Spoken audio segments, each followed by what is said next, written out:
तुमको बुला रहा है खुदा।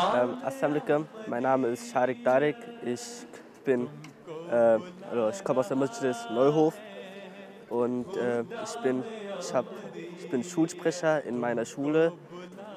Das Bedürfnis hier ist, dass wir in der Schule halt Namas verrichten können und wir haben halt in unserer Mediothek sehr viele Bücher der Jamaat, wie zum Beispiel die Lehre des Islams.